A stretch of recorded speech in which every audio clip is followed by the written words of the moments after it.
Hemos estado hablando, bueno, para ustedes y para los que están en vivo,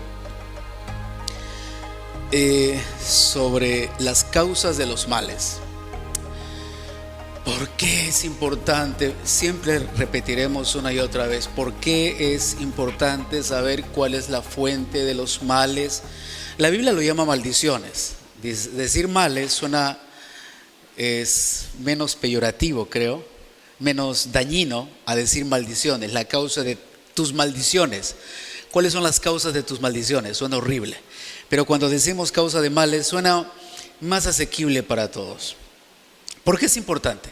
Porque no podemos, nuestra generación, nuestro país no puede dedicarse a estar resolviendo problemas sin llegar directamente a las causas. Nosotros, nuestra familia, nuestras generaciones, lo que somos, no podemos dedicarnos a resolver problemas. No se puede pasar una vida, es agotador, es fatigante, es destructivo, desanima.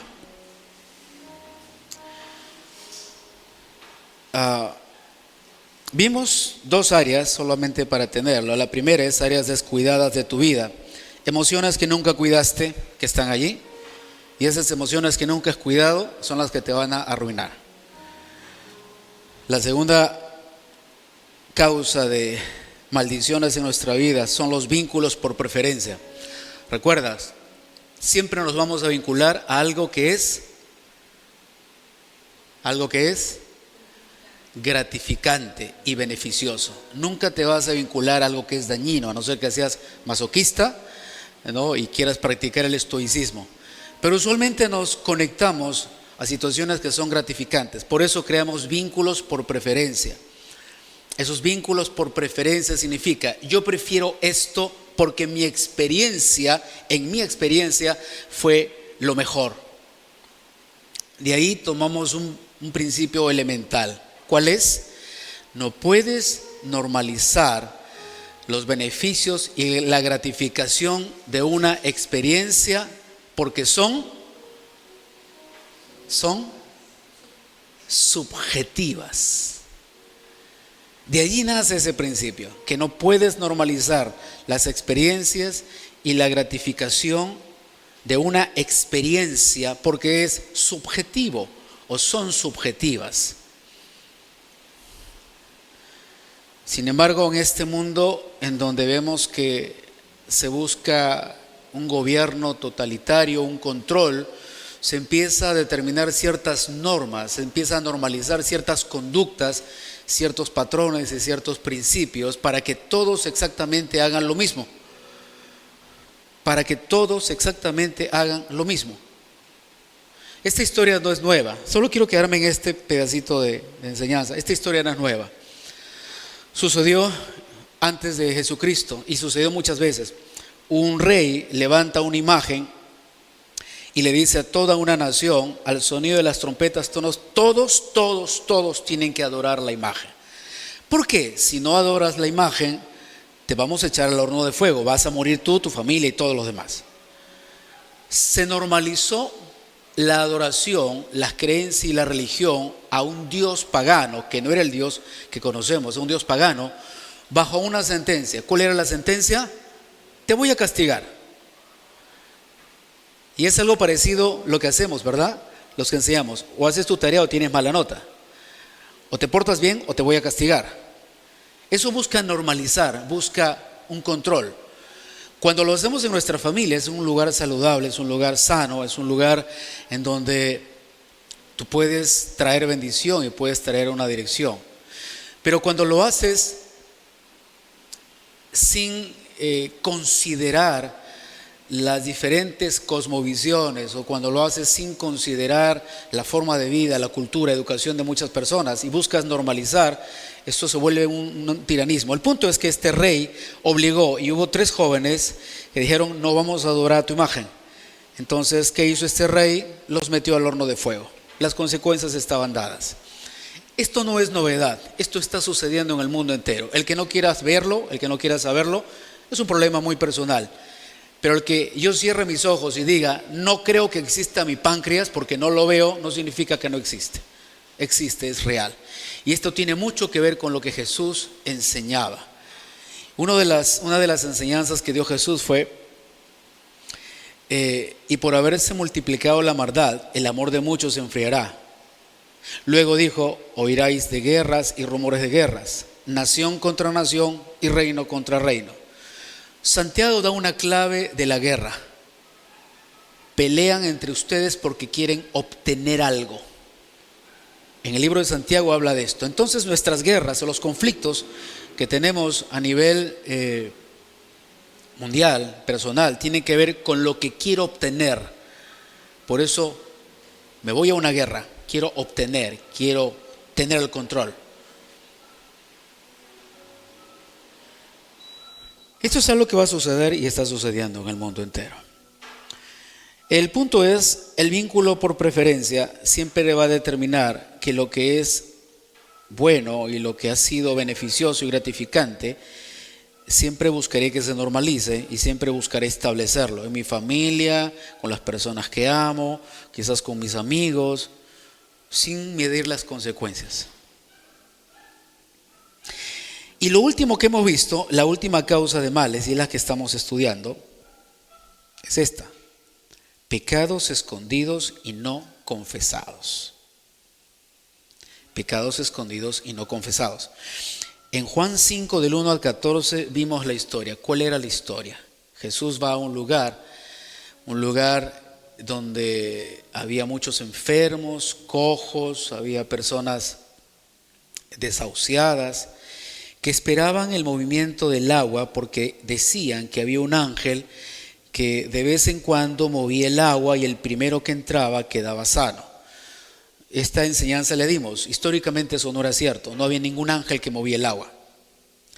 Allí había una adoración al dios Esculapio. ¿Quién era Esculapio? Era un dios que aparentemente existió, era una persona que se dedicaba a las curaciones, pero cuando murió determinaron que era una deidad que sanaba. Entonces los fariseos, para evitar el paganismo, lo que hicieron fue decir, es un ángel el que mueve, así que ese es un ángel, debe ser divino. Entonces taparon la historia de Esculapio y del paganismo con el ángel. Jesús llega a ese lugar, había un hombre. Mira, este hombre tenía 38 años, postrado. La Biblia no dice cuál es la enfermedad, pero aparentemente era parálisis o algún problema físico que le impedía caminar. Porque Jesús le pregunta cuando lo ve, tenía 38 años de estar enfermo. Jesús le pregunta, ¿quieres ser sano? La respuesta de este hombre fue, no tengo quien me lleve al agua, no tengo quien me lleve allá cuando el ángel mueve el agua, por eso es que no estoy sano. A ver, tu esperanza estaba puesta solo en el movimiento del agua que supuestamente un ángel de vez en cuando movía, esa era su esperanza. Lo triste de este hombre es que dijo, no tengo quien me lleve, no había familia, no había parentesco, no había hijos, no había algún familiar que pueda ayudarle, estaba abandonado. Y esto pasaba antiguamente, cuando había enfermedades incurables, por ejemplo la lepra, había un lugar donde se llevaba a todos los leprosos, eran ciudades apartadas del mismo lugar de origen, eran lugares muy apartados, se habían creado poblaciones donde estaban todos los leprosos y morían. Hoy sabemos que la lepra puede tener curación, hay tratamientos, pero en ese entonces se los llevaba a su muerte, perdían casa, esposa, hijos, era como una maldición. Todos los leprosos se consideraban malditos y aún las personas enfermas que no tenían curación se les consideraba malditos. Por eso, cuando había una persona enferma en una ciudad, tenía que gritar, impuro, tenía que gritar, soy impuro, estoy sucio, no se acerquen a mí. Porque de acuerdo a la tradición y a la cultura, si tú tocabas a una persona enferma, tú también quedabas inmundo.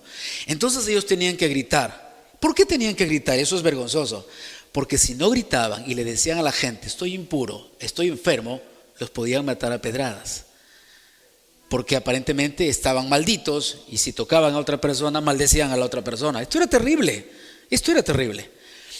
Bueno, este hombre estaba tirado allí. Jesús le dice, ¿quieres ser sano? Le dice, no tengo quien me meta al agua. Entonces, esto está, si quieres leerlo, ya lo hemos leído en Juan capítulo 5 del 1 al 14. Entonces Jesús le dijo: levántate, recoge tu camilla y anda inmediatamente.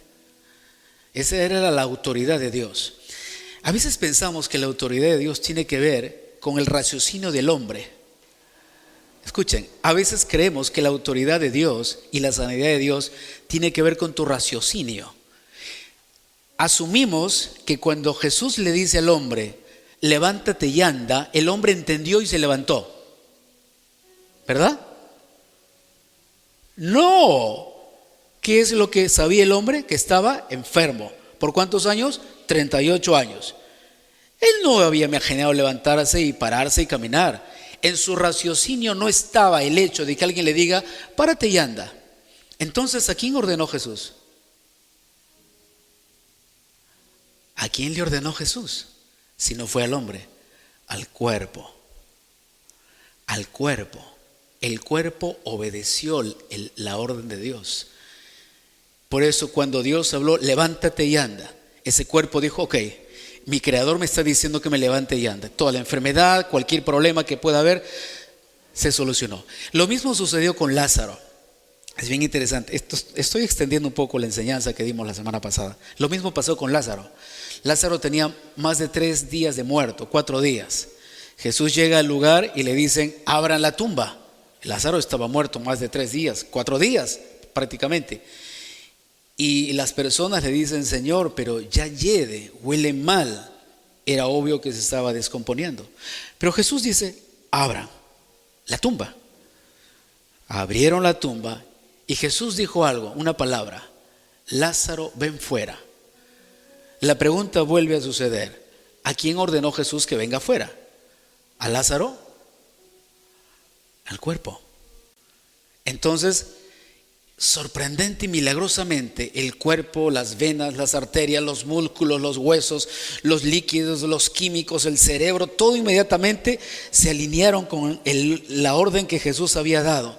Jesús les estaba diciendo qué hacer. Si Él fue el creador del universo, el creador de las lumbreras, del sol, la luna, las estrellas, las galaxias, ¿crees que no podría ordenarle a un cuerpo que se alinee en lo que Él quería, en su voluntad? Y se alineó. Por eso usamos la palabra. Cuando usamos la palabra, nuestro cuerpo se alinea al poder de Dios. Tenemos que alinear nuestra vida al poder de Dios siempre. El punto es, inmediatamente dice que el hombre se levantó, tomó su camilla y comenzó a andar. Era una locura, comenzó a andar. Empezó a andar. Nunca había andado, 38 años. Yo te pregunto, ¿una persona postrada en cama durante un mes podría caminar? Un mes postrado, no puede caminar. Así no haya tenido problema de caminar, no podría caminar. Sus músculos se atrofian, los huesos dejan de funcionar. Pero empezó a caminar cargando su camilla. Podría haber sido un trapo, una frazada, pero empezó a caminar. Era evidente que Dios le ordenó al cuerpo que se alinee a su autoridad. Estamos hablando de pecados escondidos y no confesados. Ordena al cuerpo que se alinee. Ese es el poder. Cuando Dios obra sanidad, esta es la sanidad que Dios obra. Ordena al cuerpo. Lo que dijimos la semana pasada y hablamos es que en ningún momento vemos que el hombre se arrepintió. No rico: oh Jesús, tú eres mi Señor, eres mi Dios, oh me has sanado. No existe esto. Tampoco tú encuentras en ningún lugar que Jesús haya dicho: perdono tus pecados. No se lo dijo. Asumimos que cuando Dios interviene en la vida de un hombre, quiere decir que ese hombre tiene la gracia de Dios o ese hombre se va a ir al cielo porque Dios ha intervenido en su vida. No es cierto. La intervención de Dios en la vida de muchas personas solo es por misericordia, nada más. Pero la misericordia no te alcanza para irte al cielo. Necesitas más que eso. Asumimos de que Dios intervino en esta persona y recibió salvación. No le perdonó sus pecados, no fue salvo. A diferencia del ladrón de la cruz, que era un mal hombre, y Jesús le dijo: hoy estarás conmigo en el paraíso. Sí, lo había perdonado. le dio un galardón, el paraíso. ¿Te has arrepentido? Porque el ladrón, el otro ladrón, sí se arrepintió. No lo dijo abiertamente, no dijo, me arrepiento de todos mis pecados, de lo malo que he sido, por eso estoy acá. Pero Jesús podía conocer su mente y su corazón. Y Jesús vio que se había arrepentido y lo perdonó. Por eso le dijo, hoy estarás conmigo en el paraíso. Pero en este caso, a este hombre no se le dice nada. Seguimos la historia. Este hombre toma su camilla y se empieza a andar. Ahí está lo sorprendente y lo milagroso de Dios. El orden que dio al cuerpo. El orden que le dio al cuerpo. El cuerpo tiene que alinearse a la palabra. Ahora, le preguntan a este hombre quién era el que sanó. Y el hombre dice, no tengo ni idea quién era este hombre. Y aquí vamos a la otra parte donde hemos estado hablando. En Juan 5:14 encontramos una revelación impresionante. Después de esto, en Juan 5:14, después de esto, Jesús lo halló en el templo y le dijo, mira, has sido sanado. No peques más para que no te suceda algo peor. Esta es la clave de la enseñanza que hemos estado tomando. En Juan 5:14, Jesús lo halla en el templo y le dice, has sido sanado. No peques más para que no te suceda algo peor. Jesús lo había sanado de la enfermedad, pero le da una advertencia. La sanidad vino con advertencia. ¿Por qué vino con advertencia? Porque el hombre no se había arrepentido. Por eso vino la advertencia. Si este hombre se hubiese arrepentido, si hubiese habido un cambio de naturaleza, era evidente que su conducta hubiera sido diferente. Pero vino la advertencia de Dios. Dios interviene en su vida y luego le da la advertencia. Fue la misericordia de Dios que llegó a la vida de este hombre y le da la advertencia. Ya fuiste sanado. No me lo pediste, no lo merecías, pero te lo doy. Fuiste sanado. Yo te he sanado.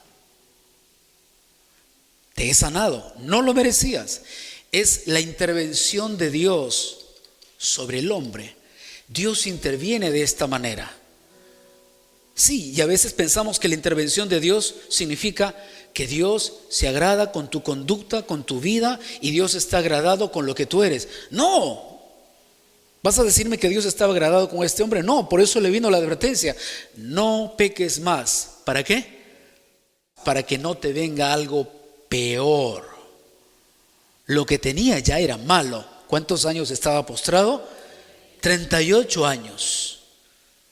Toda su vida prácticamente. La Biblia no dice que nació enfermo, sino estuvo postrado 38 años. Toda una vida.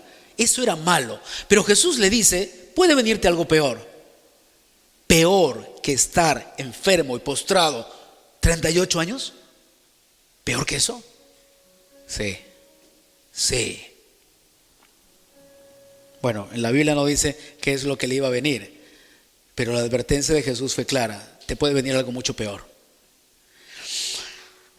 Lo que Jesús le dice es algo sorprendente. Has sido sanado. No peques más para que no te suceda algo peor. ¿Cuál fue la causa de su enfermedad? El pecado.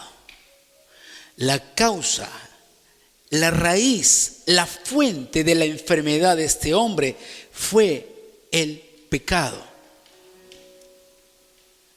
Ahí es donde empezamos nosotros a ver, es el principio de la enseñanza, que los pecados no confesados y escondidos son causas de maldiciones. Esta era una maldición en la que vivió el hombre, pero por un pecado.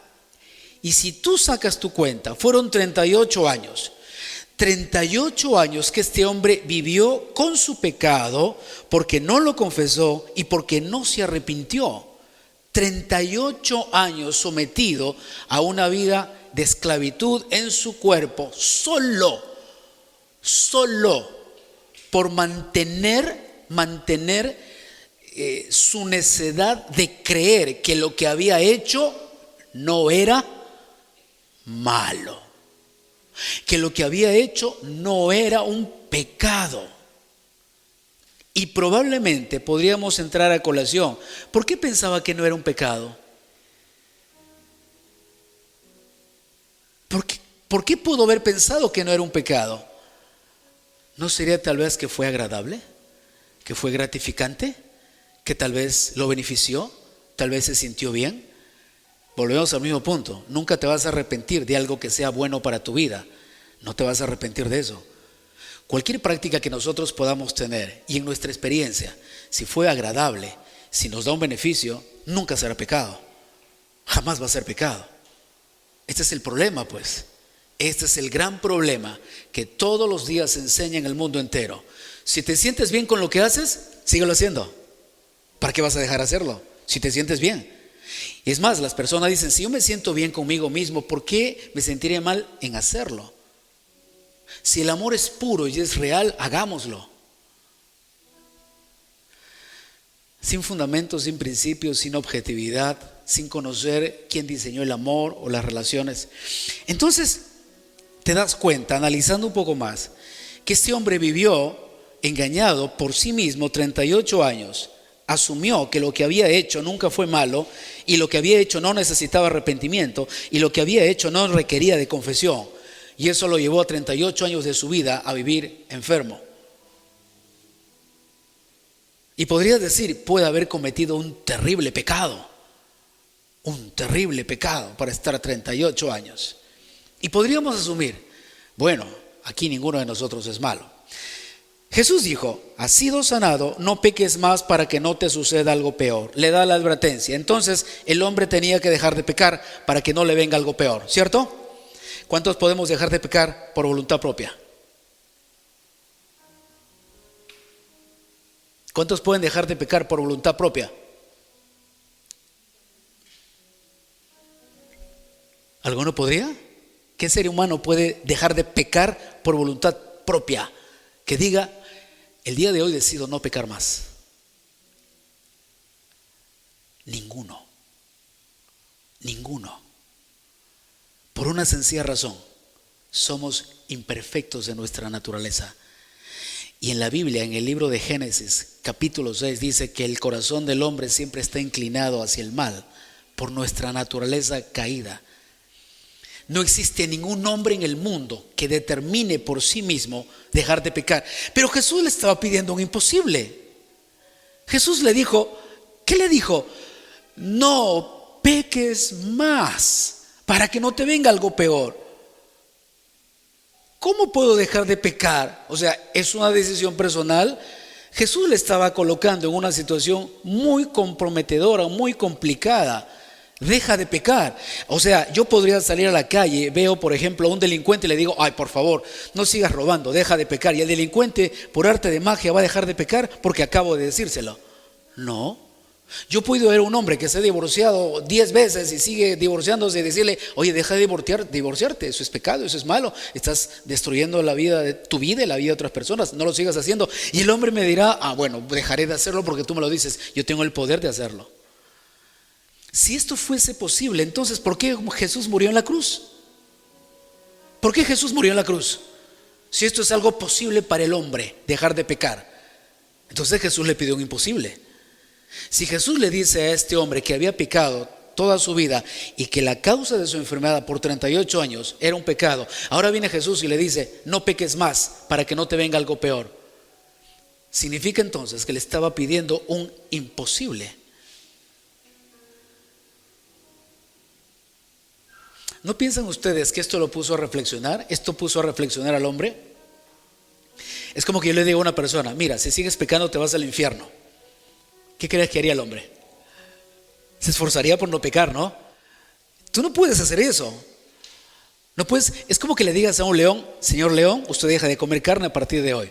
Usted solamente va a comer zanahorias, verduras, hortalizas. No vas a volver a comer carne. El león es carnívoro, es su naturaleza. Le dices a un cocodrilo, no muerdas, y meto la mano, es su naturaleza morder, es su instinto. No puedes cambiar la naturaleza de una persona solo por un dicho. No se puede. Yo no puedo decir que seas bueno y por consecuencia de mi declaración tú serás bueno.